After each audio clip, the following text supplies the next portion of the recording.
अस्सलामुअलैकुम इरफान राजू सां गॾु आहियां असांजी ब्लॉग पार्टी अॼु भरी सिरनि जा पता आहिनि ऐं तव्हांखे इरफान राजू ॾेखारियां थो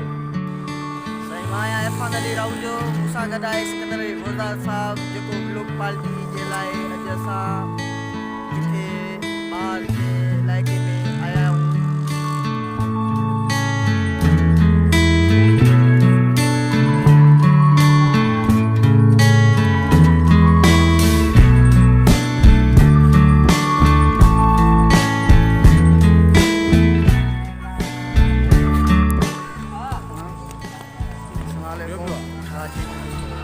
इरफान राजू ब्लॉग पार्टी जे सिलसिले में शेख गुरचो आचारी दरगाह ते पहुता आहियूं असां सिंध जे लाइ दुआ घुरी आहे पाकिस्तान जे लाइ दुआ घुरी आहे ब्लॉग पार्टी सां शेख गुरचो आचारी जी मज़ार ते आया आहियूं। रोज़ा साहिबु ऐं मां मानसूर रोज़ा हिते जेको आहे सो असां दुआ घुरी आहे।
टे खां पोइ मुलाक़ात न थी आहे वरी अॼु थी आहे 2003 खां 2019 घणा साल थी विया 10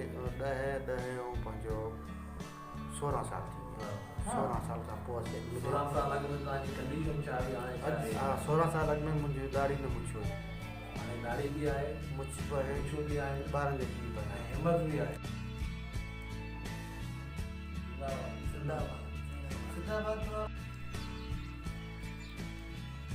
छोकिरा भलाई अम्मी नंढारी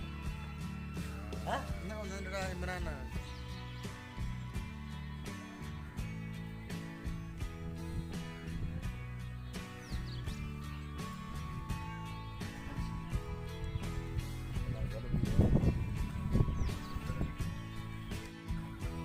हाँ सर अच्छा हाल आहे कुझु आयो आख़िरी इख़्तितामी लफ़्ज़ चओ इसा लफ़्ज़ इहे आहे न सुभाणे जो ॾींहुं जो ॾींहुं आहे उहो ॾींहुं आहे अंगारे जो तुंहिंजी शौक़ जो ॾींहुं आहे तुंहिंजे सफ़र जो ॾींहुं आहे यकीननि तोखे सुभाणे कामयाबी ॾींदी ऐं तूं टेलीफोन करे मूंखे मुबारकबाद ॾींदे ऐं तुंहिंजी मशीन मुकमल थी चुकी आहे इंशाअल्लाह मशीन या मिशन मिशन जेका हूंदी आहे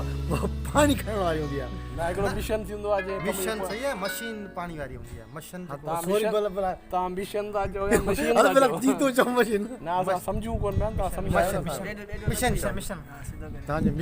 मिशन या मशीन न मशीन तव्हांजा इरादा मज़बूत आहिनि ऐं यकीननि तव्हांजी फतह आहे हिन माण्हू जे बारे में छा चवंदो हिन जे बारे में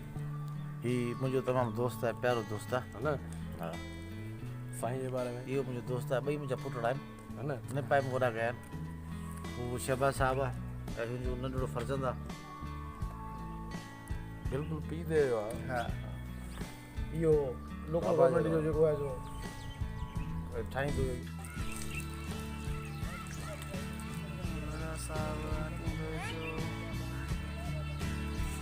इरफान राजू सां गॾिजी आयो आहियां साईं अब्दुल हकीम शाह गोरी जी दरगाह ते हिनखे ख़बर हुई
इब्राहिम शाह उर्फ जारड़ियो पीर।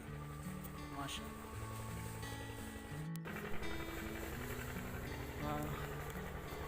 हाणे असांजे व्लॉग पार्टी पंहिंजे इख़्तिताम ते पहुचण वारी आहे। ज़िंदगी सफ़र आहे, सफ़र कयो आहे, असां बि सफ़र कयो आहे, सॼी सिंध घुमी आहे, लमन में घड़ियुनि में, ऐं असां पहुता आहियूं हिते जारड़े पीर जी दरगाह ते। ही साईं इब्राहिम शाह जारड़े पीर जी दरगाह आहे, दरगाह जो मंज़र आहे। हाणे शाम